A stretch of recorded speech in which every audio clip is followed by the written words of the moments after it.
I suppose you can handle these challenges better, because you know who you are and you got. That's how I'm looking at it. Sometimes, I think so. He's talking about the advantages of the project. Right, that, sometimes my intentional living has got me in trouble. Well, yeah, I can see that. Oh, yeah. I mean, we can all see that, can't we? Our intentional living has got us No, that's into right. onto deep weeds. You know, if we are stewards of this world, and each of us has certain resources that are in our hands.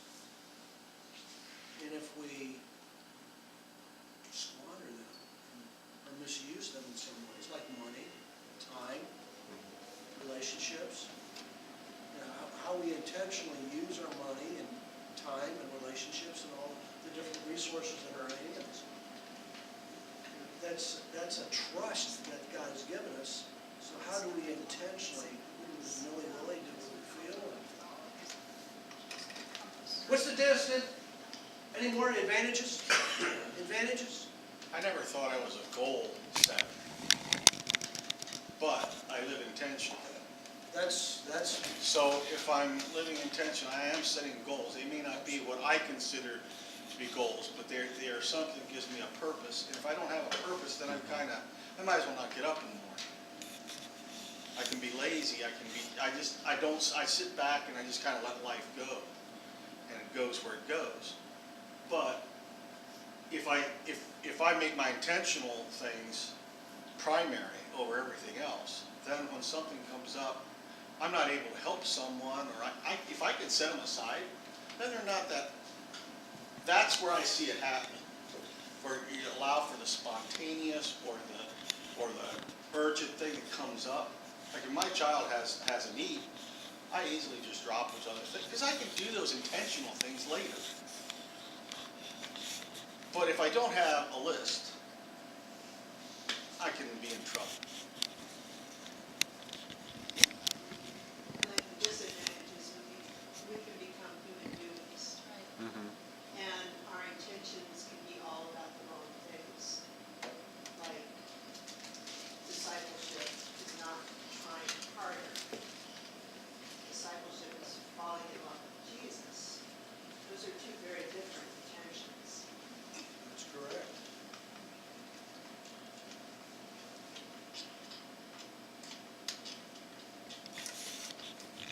The disadvantages of intentionality is that we have the wrong intention. Our intentions can be good, but they're maybe not gooder enough, or they're not the best. But sometimes they're just downright selfish. You know, they're self-centered intentions. Or they're not the high call that God has for our life. That's correct. It's easiest to see black and white. The hardest decision is between what's good and what's best. What's God's best for us, not what's okay. Oh, it's okay for me to do that. When people say it's okay for me to do that, first thing that comes into my mind is they're on a low level. We don't do things just because they're okay. What's best? That's the high call. That's intentional living. They've been having these advertisements that says it's okay. The surgeon comes in and says, "Oh, I made the list." Well, almost. Says, how you feel? I says, "Well, I'm a little bit. Are you a little bit nervous?" He says, "Yes." He says, "Well, so am I, but we'll get through it." And then the surgeon leaves. Everybody's like, "You're going to be my surgeon? I don't want okay. I want the." The okay vision is a low level vision. Is this okay to do? There's a higher call, friends. There's a higher call. Definitely a higher call. Okay, and if the disadvantages of not living intentionally, how about what are the advantages of unintentional living? The advantages of incidental living are you roll with the punches because your vision is subpar anyway. So it doesn't matter if you didn't get that promotion. It doesn't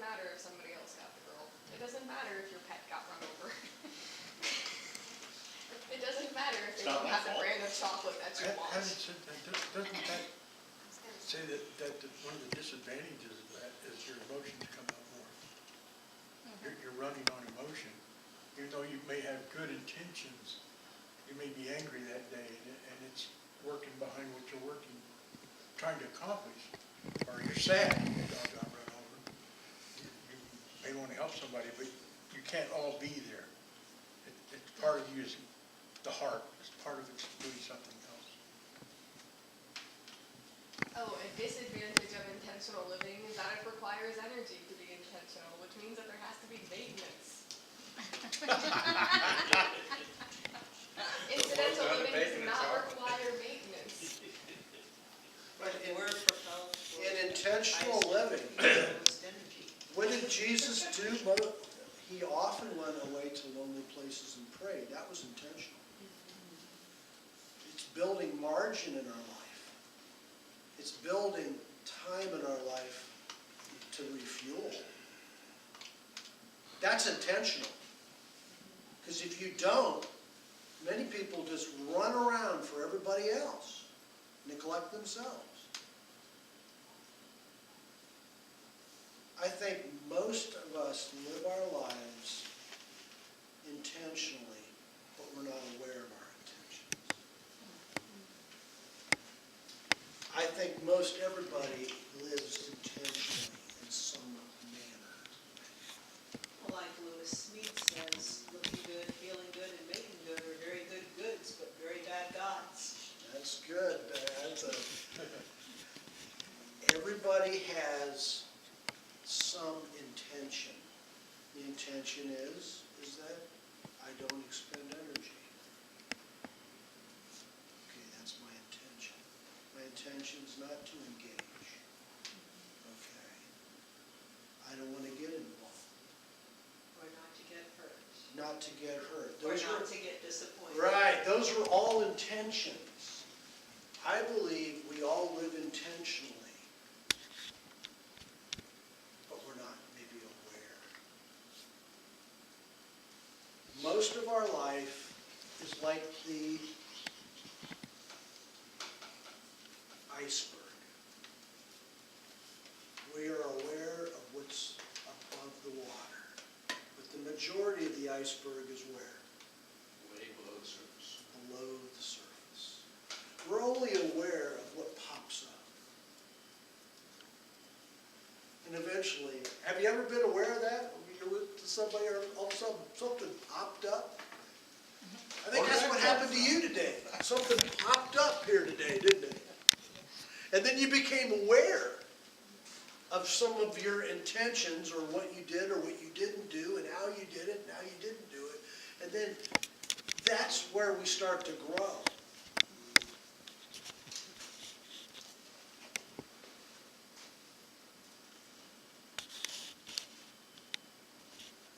David Amerlin says, everyone is driven by the need to fill their life with meaning. Sometimes this need is articulated clearly and then a purpose emerges. And that leads to a sense of direction and a sense of mission. Most times, it is not. So the void of our life, oftentimes, he says, is filled with action. People have kids, get mortgages, raise families, pay bills, go to work each day without asking why.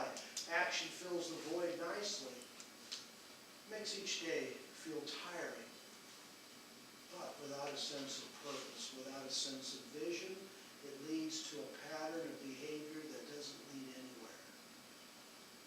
Most times we die before we realize it.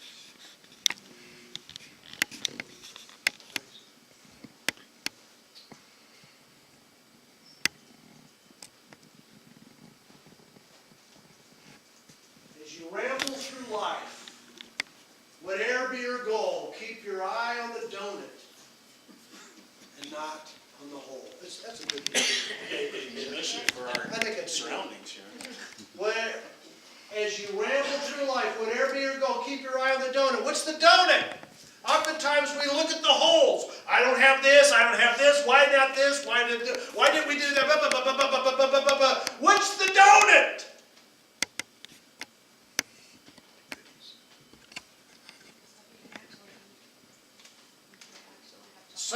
substance, the whole has no substance. What is the donut of your life?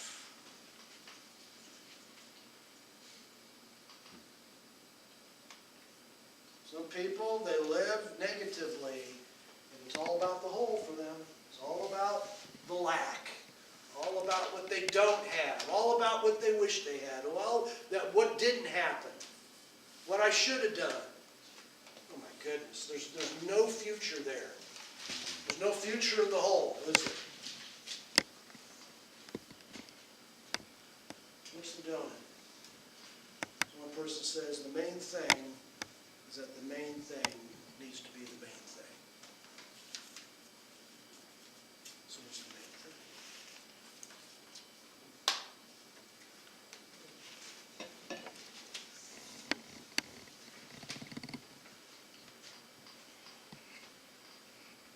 There has to be this alignment with God.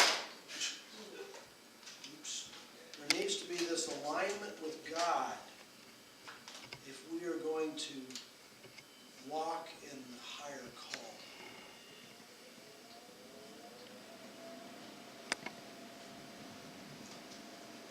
This relationship of alignment. That we do things based on this alignment with God. So, this is the start of a series. We're going to talk about intentional living. This is just the introduction.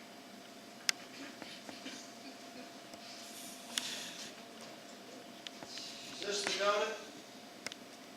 There's all sorts of things here. What do you think? Find love, save money, take a trip, join the gym, lose weight.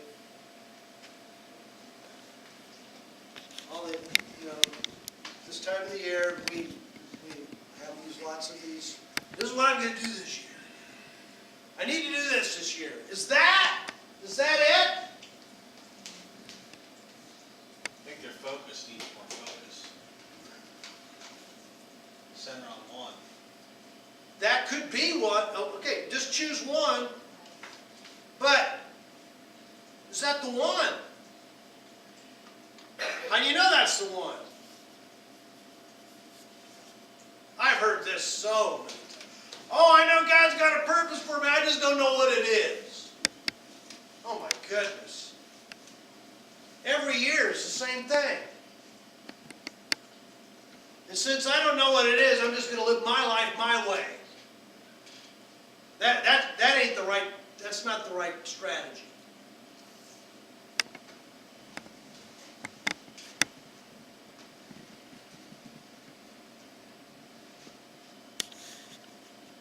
Proverbs 29:18, where there is no vision, the people perish.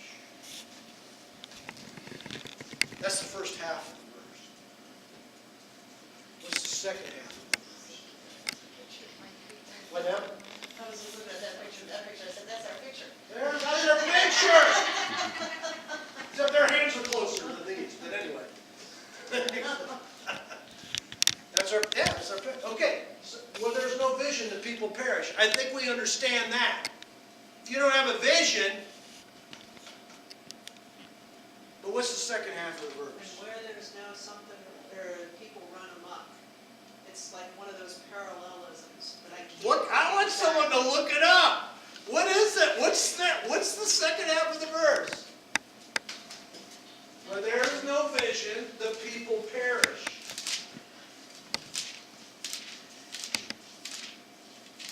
Some translations say where there's no revelation from God, the people cast off restraint. If there's nothing focusing you, you wander all over the road.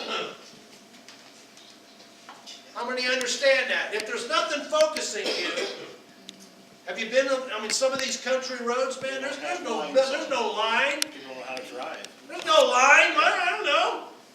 My taxes paid for both sides of the road, just go right down the middle. So let's bump it in the middle, yeah, right? I go where somebody else drove, go move over where the potholes are. Okay, what's the second? Where there's no vision, the people perish. Well, the message puts it this way.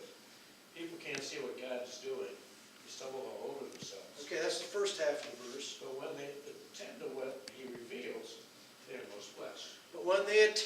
what he reveals. What's yours say? Mine says, where there's no revelation, the people cast off restraint, but blessed is he who keeps the law. And what's the law? So what's yours say there, brother?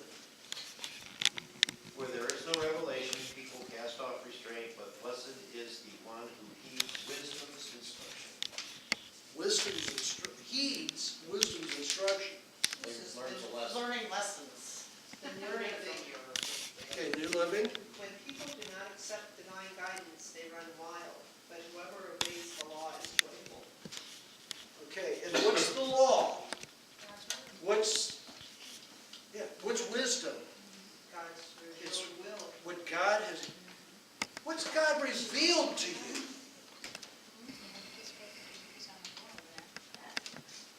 We're just not talking about anybody's vision here, because there's lots of visions.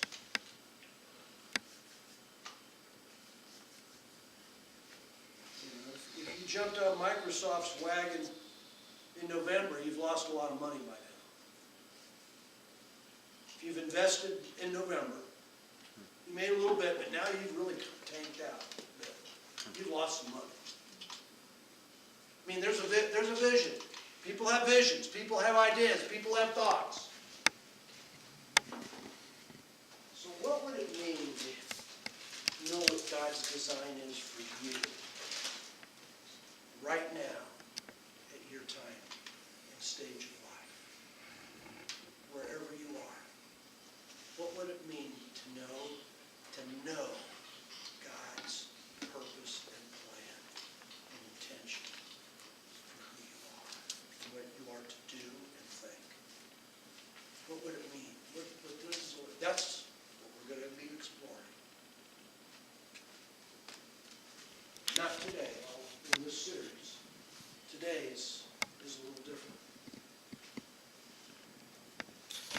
Sort of have to clean the slate before you get to the other places. You can look back. Has God revealed something to you? That's a great question.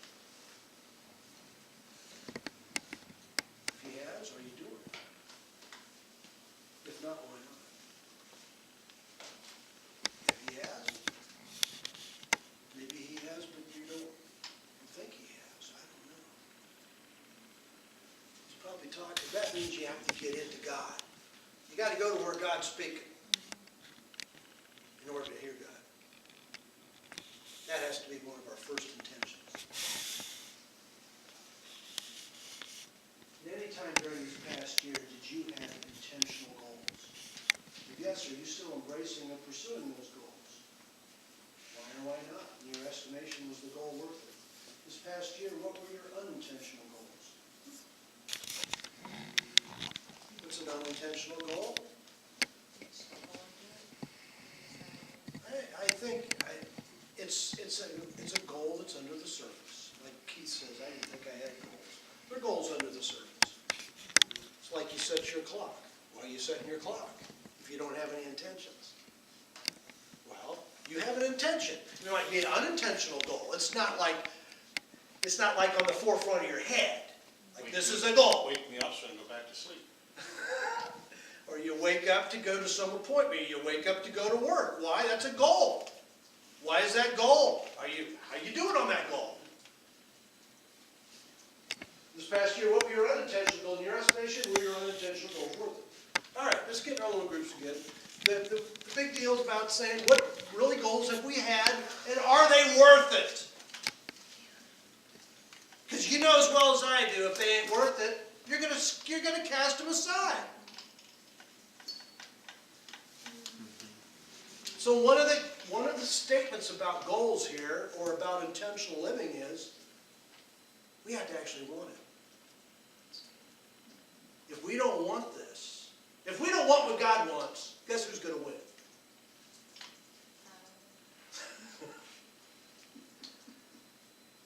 If we don't want what God wants, whose goal is going to win in your life? Us. Our goals are going to win. If we don't want what God wants, we're going to follow our stuff.